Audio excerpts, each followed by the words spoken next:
On our next problem, notice that we have a trinomial in the denominator, which means I really want to factor that out to see if it can break down anymore.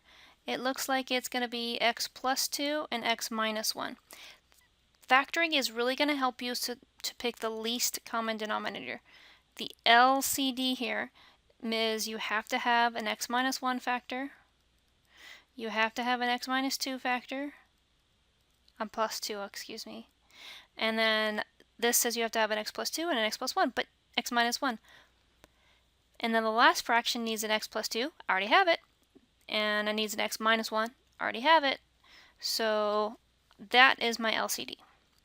So now I am going to multiply every single numerator by that LCD. I'll do that in green. Please don't be lazy, write this all out on every single numerator. It's when students don't do that they start making mistakes. I know it's a little bit scrunchy in there, but go ahead and just do it anyway. Alright, so on the first fraction, the x minus 1 factors divide out, and you're just left with 3 times x plus 2. I don't distribute that in my head. I do that on another step because sometimes if there's negatives, you need to remember to distribute the negative with it, so I find it helpful just to write it out for one step. So on the next fraction, x plus 2 divides out, so I'm just going to write this out at 4 times x minus 1. Write it out so that you don't accidentally make mistakes later. On the third fraction, the x plus 2 and the x minus 1 all divide out, and again you're left with 16. In one step, you've taken a fraction problem and turned it into a much nicer whole number problem that we can solve now.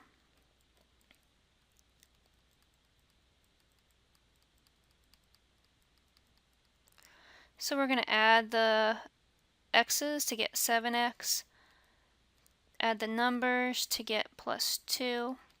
Notice that this is linear.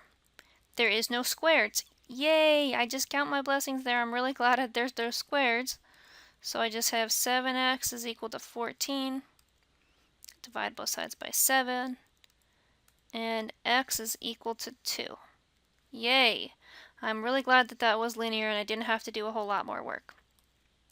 So I only have one potential answer. To check that one potential answer, I'm going to plug 2 into the denominator. So I have 2 minus 1. Is that equal to 0? Nope, that's equal to 1. I'm good there. Plus 4 over 2 plus 2. Is that 0? Nope, that's 4. So we're good there.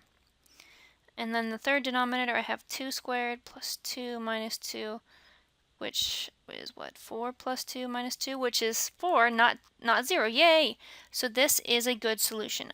I've checked for the bare minimum of making sure that the denominators aren't 0, so I don't have an extraneous solution.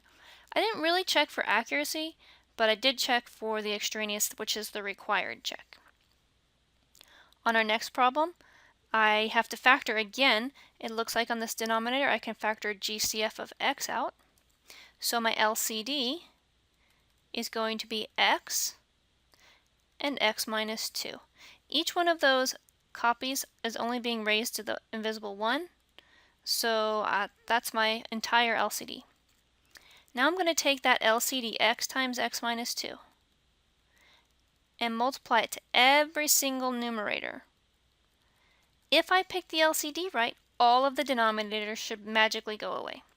So the x minus 2 divides out and I'm left with 3x.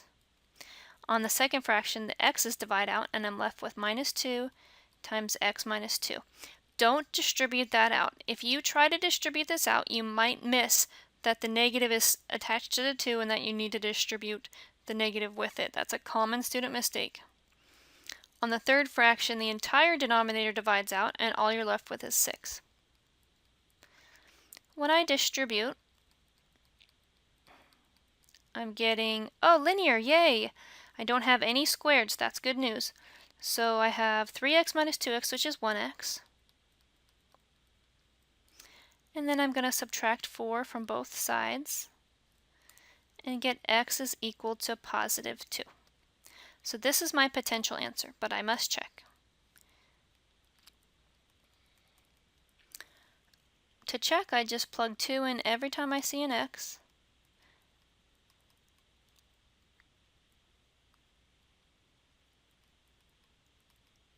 Okay, so on the first fraction, 2 minus 2, that's 0. So 3 divided by 0 is undefined. So because we have a 0 in the bottom when we plugged in our answer, clearly our answer can't be true, because if you have a 0 on the bottom, the whole thing is invalid and doesn't make any sense. So because of this one right here, even if the other ones seem like they're okay, if one of the denominators turns out to be 0, then this is not a valid solution. It's an extraneous solution. I have to eliminate it, and then I would write no solution. Please don't scribble out all this work. Just because it's an extraneous solution doesn't mean you've made a mistake. Please put x equals 2, like the green I have here, and then put like that red x I have right on top of it. A clean x, so I can give you credit for getting x equals 2, and then I can also give you the last bit of credit for knowing that it's an extraneous solution, and that the true answer is no solution.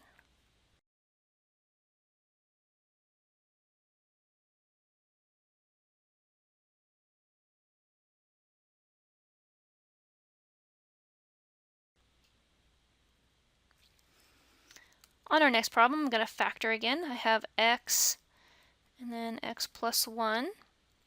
My LCD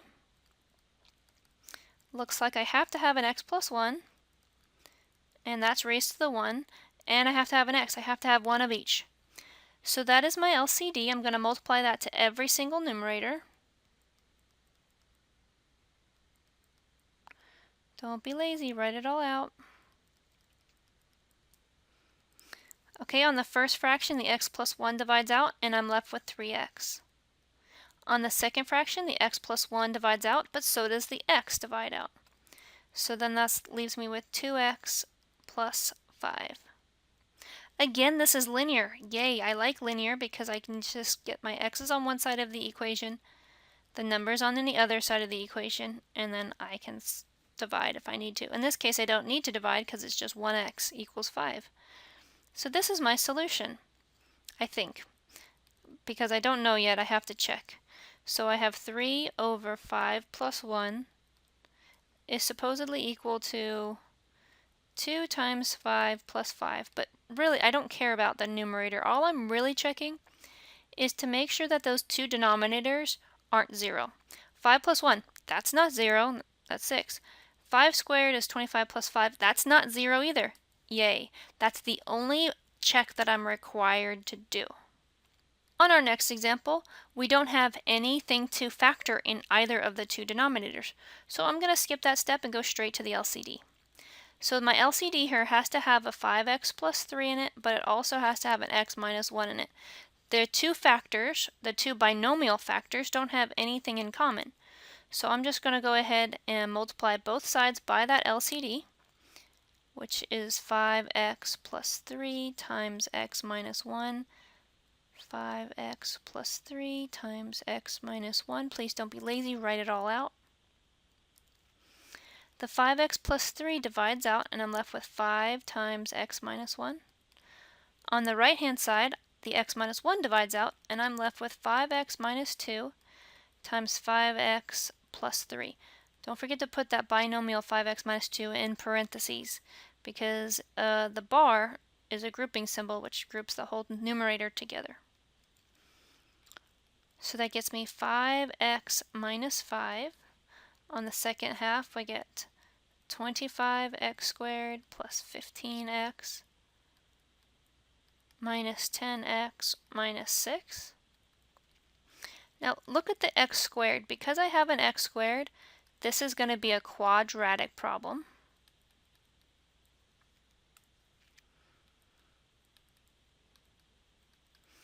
Because it's quadratic, I want to get one side equal to 0.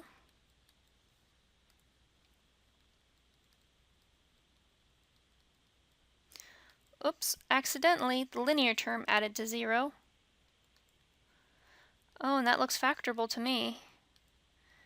5x plus 1, 5x minus 1. Set each of those factors equal to 0.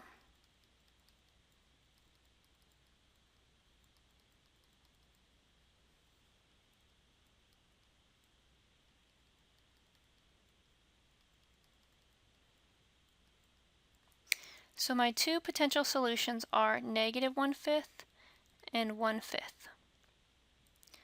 Okay, so I'm running out of room here to do my checks, so I'll just do the bottoms.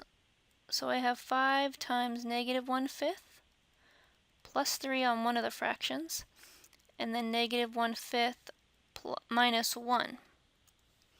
Well, fractions aren't all that fun to do, but the 5's divide out here. That's really easy. That's just -1. -1 plus 3, that's not 0.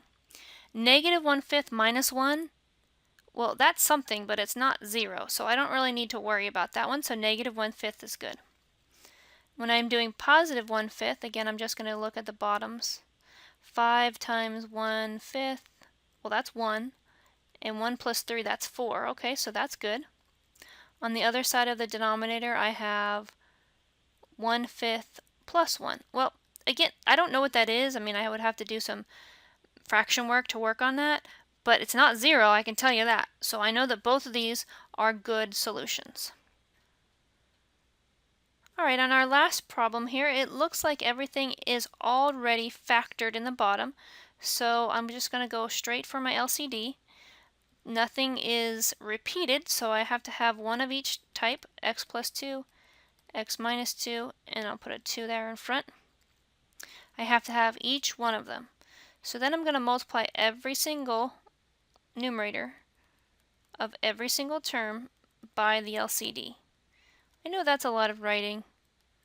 You might be tempted not to write it all out. Don't do that. Write it all out, please.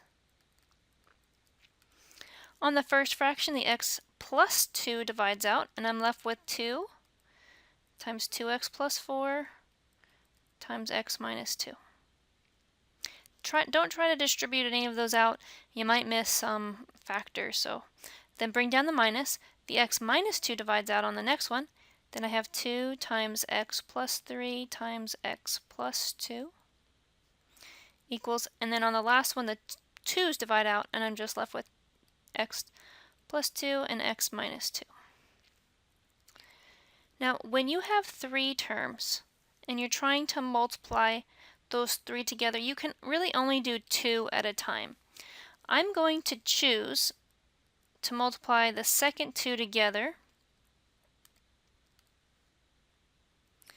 and then I'm going to multiply all of that result by the 2. So let's go ahead and do that. 2x squared minus 4x plus 4x minus 8. And the other one, I'm going to do the same thing. I'm just going to multiply just the insides, and then I'm going to come back and multiply the 2. You can't multiply 3 things at the same time. Even if you try to do some simple multiplication in your head, you really just do 2 things at a time. So I'm going to multiply these 2.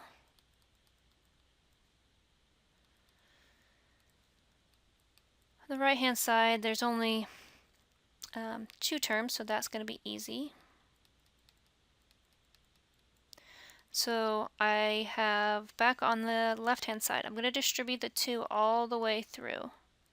So that gets me 4x to the squared minus 8x plus 8x minus 16. Again, distribute the 2 all the way through. Minus 2x squared minus 4x minus 6x minus 12. And then on the right hand side, I just have x squared minus 4. There's a lot of things to combine here on the left, so be very careful. I'm going to go ahead and underline every time that I combine like terms, just so I don't miss anything. 4x squared minus 2x squared is 2x squared. Minus 8 plus 8, well, those two add to 0. That's nice. And then minus 4 minus 6, that's minus 10x. And then we have minus 16 minus 12, which is negative 28. And now I can solve for 0. Because it's quadratic, I need to get one side equal to 0. So that gives me x squared minus 10x minus 24. I'm looking for 2 numbers that multiply to 24, yet add to 10, one of each sign. Please be careful, because on the factors of 24, We have 2 and 12 that seem like they add or subtract to 10. And then you also have 4 and 6, which seem like they add and subtract to 10. So here your signs are super important. Because I have opposite signs, I have one of each, I need to use the 10 and the 12. So it's going to be minus 12 plus 2. So if I set each of those factors equal to 0, I'm getting x is equal to negative 2 or 12. Those are my two potential answers. Now I'm not sure if either or both work, so I'm going to go ahead and check each one of them. So let's try negative 2 first. So I have 2 times negative 2 plus 4, but honestly, the numerator doesn't matter all that much. All I'm really caring about is this denominator 0? Well, look at that. It is 0. Let's see, that numerator is 0. It doesn't really matter what the numerator is, because that denominator is 0, x equals negative 2 doesn't even make sense. Notice I didn't even do the rest of the problem. It doesn't really matter. If one of the denominators is 0, then that's not a solution. Now, just because that's not a solution doesn't mean 12 can't possibly work. You just have to try each of them. So in the numerator, I have 2 times 12 plus 4 over 12 plus 2. Don't really care about the numerator. I'm really just caring about the denominator. Does 12 plus 2 equal 0? Well, no. I'm good. So let's try the next one. Minus 12 plus 3 over 12 minus 2. Again, not 0. Equals 1 over 2. Again, not 0. So 12 works, but negative 2 doesn't. And that happens sometimes. Just because one of them is extraneous doesn't mean the other one can't possibly be a good solution.